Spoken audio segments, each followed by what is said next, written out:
రాజశేఖర రెడ్డి ఆ రిజర్వేషన్ విధానం తీసుకురావడం వల్ల ఒక సానుకూలత ఉన్నమాట నిజం.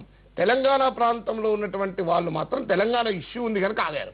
తెలంగాణ ఇష్యూ చల్లారిన మరుక్షణం తెలంగాణ కాంగ్రెస్ ప్రాంతంలో ఉన్న చాలా మంది, ముఖ్యంగా చాలా మంది రెడ్డి నాయకులు కాంగ్రెస్ వైపు, వైఎస్ఆర్ కాంగ్రెస్ వైపు వెళ్తారు.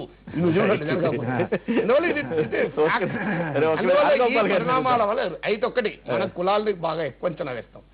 అధికారం రాజకీయాల్లో ముఖ్యం, తమను రేపు గెలిపించడం ముఖ్యం. అదే కారణం అయితే అన్ని ఏ కులాలతో సంబంధం లేదు. ప్రజలు ఉత్తరప్రదేశ్ లో కులాలకు అతీతంగానే మొన్న చాలా కొంతమేర కులాలు బలంగా పనిచేస్తాయి, కానీ కులాలకు అతీతంగా ఓటు వేసిన వాళ్ళు కూడా ఉన్నారు. కేవలం కులంతోనే ఎన్నికల్లో కలిపారు కాదు. డెఫినెట్ గా ఈ సోషల్ కాంబినేషన్ అంటే ఇప్పుడు కాంగ్రెస్ పార్టీలో బ్యాక్వర్డ్ క్లాసెస్, ముఖ్యంగా మీకు తెలుగుదేశం పార్టీ ఎన్టీఆర్ అధికారంలోకి వచ్చినప్పుడు బ్యాక్వర్డ్ క్లాసెస్ కి అధికారంలో వాటా వచ్చింది అనేటువంటి ఒక అభిప్రాయం చాలా విస్తృతంగా మన రాష్ట్రంలో ఉంది. తెలుగుదేశం పార్టీ వచ్చిన తర్వాతే కాంగ్రెస్ పార్టీ విషయంలో అధికారం ఒక సామాజిక వర్గం మొనోపలైజ్ చేసింది అనేటువంటి కూడా ఒక బలమైన ఇది ఉంది. అయితే ఈ సామాజిక శక్తులు ఎదుగుతున్నాయి, అంటే రాజకీయాలు నిరంతరంగా మారుతుంటాయి కాబట్టి కొత్త సామాజిక శక్తులు, ఇప్పుడు యాదవాస్ కానివ్వండి, గౌడ్స్ కానివ్వండి, మున్నూరు కాపు కానివ్వండి, కాపుస్ కానివ్వండి, ఈ నూతన సామాజిక వర్గాలు ఎదుగుతున్నాయి. ఈ నూతన సామాజిక వర్గాలు అధికారంలో మా వాటా ఎంత అనేది ఒకటి వాళ్ళు అడుగుతున్నారు. కనుక ఈ కాన్ఫ్లిక్ట్ మీకు అన్ని పార్టీలలో కూడా అంతర్గతంగా ఘర్షణ రావడానికి నూతనంగా ఎదుగుతున్న వాళ్ళకి పాతకాలం నాయకులకు మధ్యన ఒక ఘర్షణ. అంటే మీకు ఒక ఉదాహరణ చెబుతాను. ఉదాహరణకి మొన్న వాయిలార్ రవి గారు చిరంజీవి గారి ఇంటికి వెళ్ళారు. వెళితే దాని మీద దామోదర్ రెడ్డి గారు తీవ్రంగా ఆక్షేపణ చెప్పారు. ఏంటి ఆయన ఇంటికి ఎట్లా వెళ్తారు, మేమంతా బాధపడుతున్నాం. వెంటనే దానం నాగేంద్ర గారు పాల్వాయి గోవర్ధన్ రెడ్డి గారి ఇంటికి వెళ్తేనేమో మీకు ఆక్షేపణ లేదా, చిరంజీవి గారి ఇంటికి వెళ్తేనే మీకు ఆక్షేపణ వచ్చిందా, బలహీన వర్గ నాయకుల్ని ఏమాత్రం ఎదగడానికి మీరు ఎందుకు వ్యతిరేకిస్తున్నారని పరోక్షంగా చాలా సీరియస్ కామెంట్ చేశారు. అందుకని నేనేమంటున్నానంటే ఆ ఘర్షణ అది నూతనంగా అధికారంలో వాటా మీద ఘర్షణ. ఇప్పుడు హనుమంతరావు కానీ ఎవరైతే విమర్శిస్తున్నారు, ఇప్పుడు రాజశేఖర రెడ్డి విషయంలో ఆయన జైలుకు వెళ్ళేవాడు అనేది, మనం అడుగుతున్న ప్రశ్న ఏంటంటే రాజశేఖర రెడ్డి అధికారంలో ఉన్నప్పుడు ఆయన చేస్తున్నటువంటి పనులు వీళ్ళెవరైనా దాన్ని వ్యతిరేకించారు?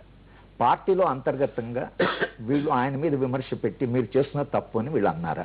అంటే అధికారంలో ఉన్నప్పుడు ముఖ్యమంత్రిని ఇంకా రాజశేఖర రెడ్డి కంటే మించిన వాడు లేడని, అసలు రాజశేఖర రెడ్డి చనిపోతూనే అసలు మొత్తం ఆయన కొడుకే అందరు సంతకాలు పెట్టిన వాళ్ళు కదా, 150 మంది సంతకాలు. అంటే కాంగ్రెస్ పార్టీ ఎక్కడ ఇదంటే మీరు వర్షిపింగ్ ది రైజింగ్ సన్ అన్నట్లు అధికారాన్ని పూజించడం, అధికారాన్ని మీరు ఎంతకాలంగా వాళ్ళని ఇచ్చేయడం తప్పించి అధికారంలో ఉన్న వాళ్ళు తప్పులు చేసినప్పుడు మీరు తప్పు చేస్తున్నారని చెప్పిన వాడే నిజంగా ప్రజల వైపు నుంచి మాట్లాడినట్లు.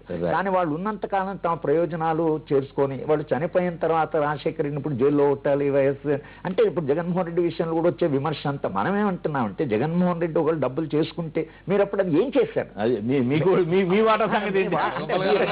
జగన్మోహన్ రెడ్డి కాంగ్రెస్ లో ఇది ప్రజా జీవనంలో ప్రజల ప్రయోజనాలను దృష్టిలో పెట్టుకొని నిరంతరంగా కన్సిస్టెంట్ గా మాట్లాడేటువంటి వాళ్ళకి విశ్వసనీయత. మీరు అవకాశాన్ని బట్టి, అవసరాన్ని బట్టి మీరు మీ యొక్క స్టాండ్ను మార్చుకుంటూ పోతుంటే ఆ స్టాండ్ జనం అనేదో శ్రీనివాసరావు గారు దాని గురించి డిబేట్ చేయొచ్చు, కానీ ప్రజల్లో మీకు విశ్వసనీయత ఎంత ఉంటుంది అనేటువంటి ప్రశ్న కూడా రాజకీయ నాయకులు ఇప్పటికైనా వాళ్ళు అడగకపోతే మాత్రం మన రాజకీయాలు మీ శైలిలో జనరల్ విశ్లేషణ ఇస్తున్నారు.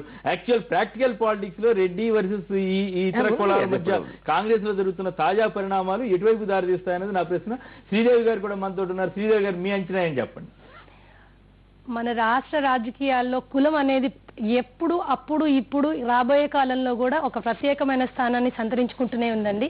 మనకి స్వాతంత్రం వచ్చి ఇన్ని సంవత్సరాలైనా, ఎన్ని అభివృద్ధులు జరిగినా, ఎన్ని రాకెట్ యుగాల్లోకి వెళ్ళినా ఆ సనాతనమైనటువంటి ఆ భావోద్వేగాల చుట్టూ తిరిగేటటువంటి ఆ అంశాన్ని పట్టుకుని మన రాజకీయ రంగం ఎప్పుడూ వేలాడుతూనే ఉంది. ఒకవేళ ప్రజలు కాన్షియస్ గా ఆ భేదభావాల్ని మర్చిపోయి వెళ్దాము అన్న రాజకీయాలు వాళ్ళని మర్చిపోనివ్వరు. ఆ ప్రాతిపదికన వాళ్ళని డివైడ్ అండ్ రూల్ పాలసీలో డివైడ్ చేస్తూనే ఉంటారు. మన రాజకీయ రంగం మనం క్లోజ్ గా జనరల్ గా మాట్లాడుతున్నాం. నిన్న జరిగినటువంటి డెవలప్మెంట్స్ కానీ గత కొద్ది రోజులుగా జరుగుతున్న డెవలప్మెంట్స్ లో రెడ్డి సామాజిక వర్గాన్ని మళ్ళీ వెనక్కి తీసుకురావాలని కొంతమంది రెడ్డి నాయకులు ప్రయత్నిస్తుంటే, రెడ్డి సామాజిక వర్గం వాళ్ళు మమ్మల్ని ఎదగనివ్వట్లేదు అనే ఇండైరెక్ట్ సంకేతాన్ని ఇచ్చే విధంగా కొంతమంది మంత్రులు దానం నాగేంద్ర గాని మరికొందరు గాని వ్యాఖ్యానాలు, ఈ ఘర్షణ ఏ రూపం దాల్చుతుందన్నది నా ప్రశ్న. ఇప్పుడు ఒకటండి, 3 ప్రధాన రాజకీయ పార్టీలు మీరు తీసుకుంటే